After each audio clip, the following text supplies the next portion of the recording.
why put this out for the world to start playing with, to start using, when we don't know where this is heading? You mean like why develop AI at all? Why develop AI in the first place? And then why put it out for the world to use before we know that we are safeguarded, that those guardrails are in place already? This will be the greatest technology humanity has yet developed. We can all have an incredible educator in our pocket that's customized for us, that helps us learn, that helps us do what we want. We can have medical advice for everybody that is beyond what we can get today. We can have creative tools that help us figure out the new problems we want to solve, wonderful new things to co-create with this technology for humanity. We have this idea of a co-pilot, this tool that today we help people write computer code and they love it. We can have that for every profession. And we can have a much higher quality of life, standard of living.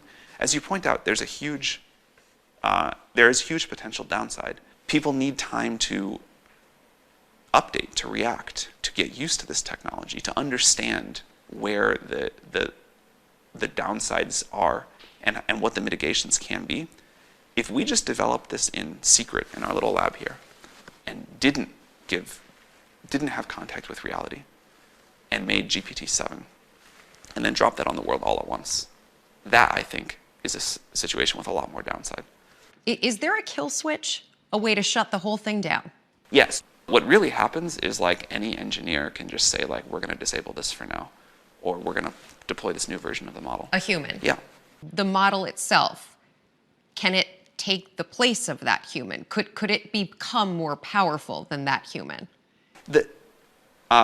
So in the sci-fi movies, yes. In our world, in the way we're doing things, this model is, it's sitting on a server. It waits until someone gives it an input. But you raise an important point, which is the humans who are in control of the machine right now also have a huge amount of power. We do worry a lot about authoritarian governments developing this. Putin has himself said whoever wins this artificial intelligence race is essentially the controller of humankind. Do you agree with that? So that was a chilling statement, for sure. What I hope instead is that we successively develop more and more powerful systems that we can all use in different ways, that get integrated into our daily lives, into the economy, and become an amplifier of human will, but not this autonomous system that is the single controller, essentially God. Really don't want that. What should people not be using it for right now? The thing that I try to caution people the most is what we call the hallucinations problem. The model will confidently state things as if they were facts that are entirely made up. And the more you use the model, because it's right so often, the more you come to just rely on it and not check like, this is just a language model. Does ChatGPT, does artificial intelligence create more truth in the world or more untruth in the world? Oh, I think we're on a trajectory for it to create much more truth in the world. If there's a bunch of misinformation fed into the model, isn't it going to spit out more misinformation? Great question. I think the right way to think of the models that we create is a reasoning engine, not a fact database. They can also act as a fact database, but that's not really what's special about them. What we're training these models to do is something closer to what we want them to do, is something closer to the ability to reason, not to memorize.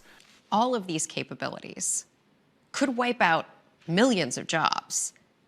If a machine can reason, then what do you need a human for? A lot of stuff, it turns out. One of the things that we are trying to push the technology trajectory towards, and also the way we build these products, is to be a tool for humans, an amplifier of humans. And if you look at the way people use ChatGPT, there's a pretty common arc where people hear about it the first time, they're a little bit dubious, and then someone tells them about something, and then they're a little bit afraid. And then they use it. I see how this can help me. I see how this is a tool that helps me do my job better.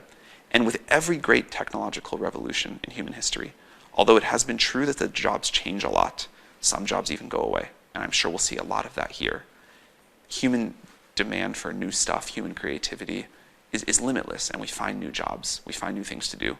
They're hard to imagine from where we sit today. I certainly don't know what they'll be, but I think the future will have all sorts of wonderful new things we do that you and I can't even really imagine today.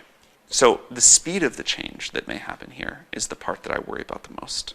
But if this happens, in a single-digit number of years, some of these shifts, that is the part I worry about the most. Could it tell me how to build a bomb? It shouldn't tell you how to build a bomb, But even it though could. Google searched. Well, no, we put constraints. So if you go ask it to tell you how to build a bomb, our version, I don't think will do that. Google already does, and so it's not like this is something that technology has not already made the information available to. But I think that every incremental degree you make that easier is something to avoid.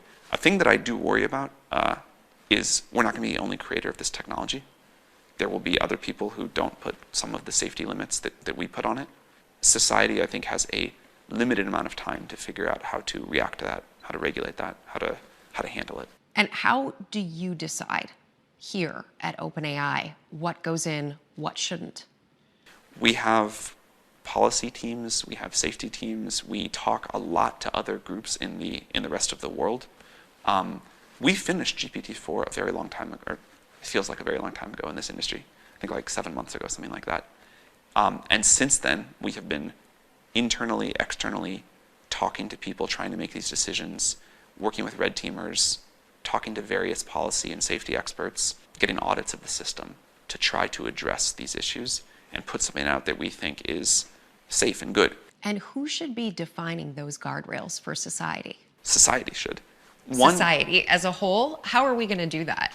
So I can paint like a vision that I find compelling. This will be one way of many that it could go. If you had representatives from major world governments, trusted international institutions come together and write a governing document. Here is what the system should do. Here's what the system shouldn't do. Here's very dangerous things that the system should never touch, even in a mode where it's creatively exploring. And then developers of language models like us use that as the governing document.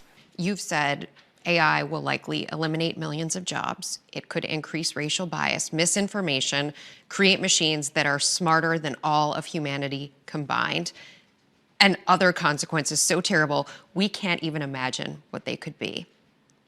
Many people are going to ask, why on earth did you create this technology? Why, Sam? I think it can do the opposite of all of those things too. Properly done, it is going to eliminate a lot of current jobs, that's true. We can make much better ones. So talking about the downsides, acknowledging the downsides, trying to avoid those while we push in the direction of the upsides, I think that's important. And again, very early preview. Like, would you push a button to stop this if it meant we are no longer able to cure all diseases? Would you push a button to stop this if it meant we couldn't educate every child in the world super well? Would you push a button to stop this if it meant there was a 5% chance it would be the end of the world? I would push a button to slow it down. And in fact, I think we will need to figure out ways to slow down this technology over time.